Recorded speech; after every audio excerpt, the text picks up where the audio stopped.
Hello students, welcome to this ethics class. So we will be discussing now 2020 question 7. This is the first part of the question.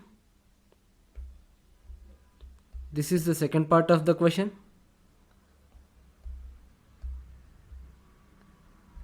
This is the third part, fourth part. And before watching this video, attempt this question at least once on your own, then watch this video.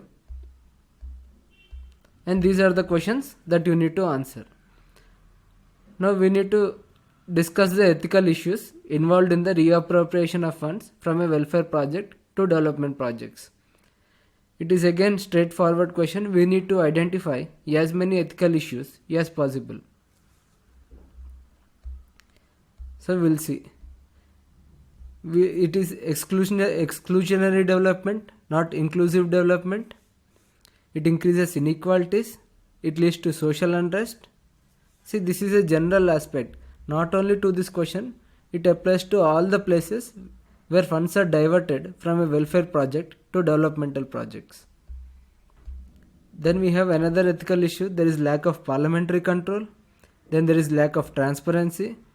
This could lead to erosion of trust between people and government and between people and politicians. This takes away most basic right of housing.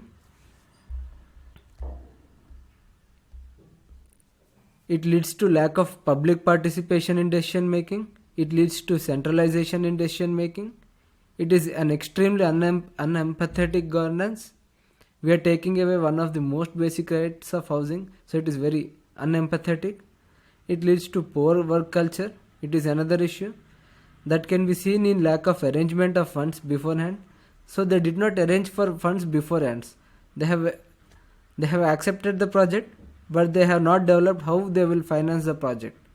And instead of exploring other options, they are thinking of diverting NHS funds.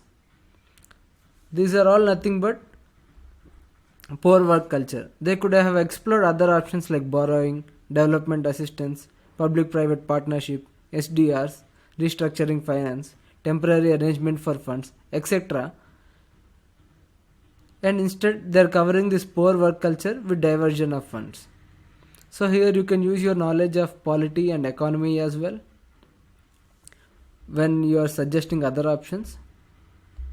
And is such reappropriation allowed under law?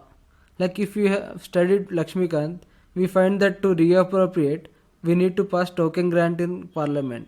So we even ask this question, can we even do that? Is that even lawful? Shouldn't token grant be passed by parliament? So we are also showing that we are aware of law because there needs to be parliamentary control on executive. We are even asking question whether such reappropriation can be done easily. Then we go for given the need, then we will try to answer subpart B. Given the need for proper utilization of public funds, discuss the options available to Rajesh Kumar. Is resigning a worthy option? Again, we have universal options, 4 universal options, which we use in every answer. That is, do the right thing, that is no reappropriation. Then do the wrong thing, that is reappropriation. We can resign. We can act on others' advice and we can take others' advice and act strictly based on that advice, and any other option. So again, UPSC itself has asked whether resigning is an option. Resigning is not an option. Yes, we have discussed time and again that resigning only means we are skipping responsibility and accountability.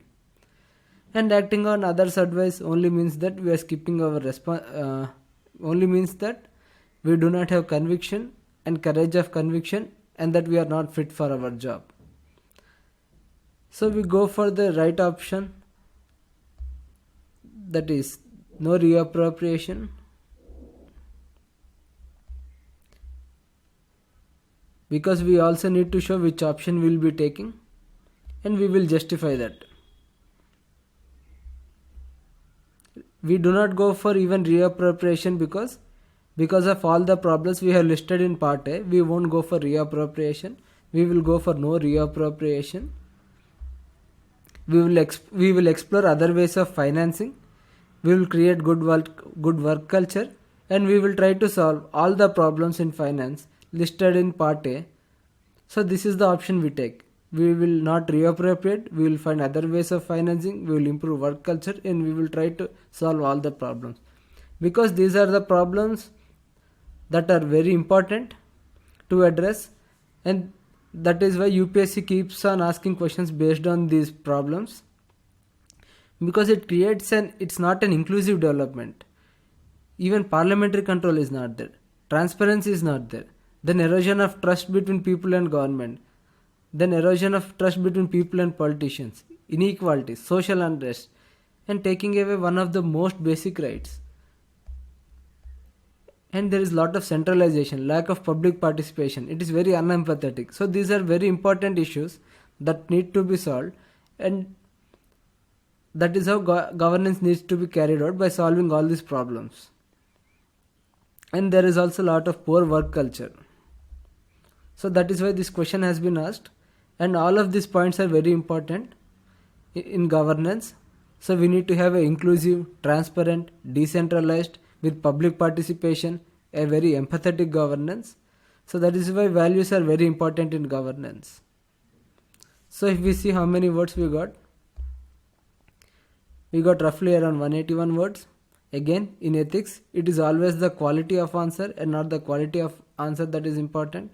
People fill all their answer sheets but still do not manage to get even half the marks. Many people.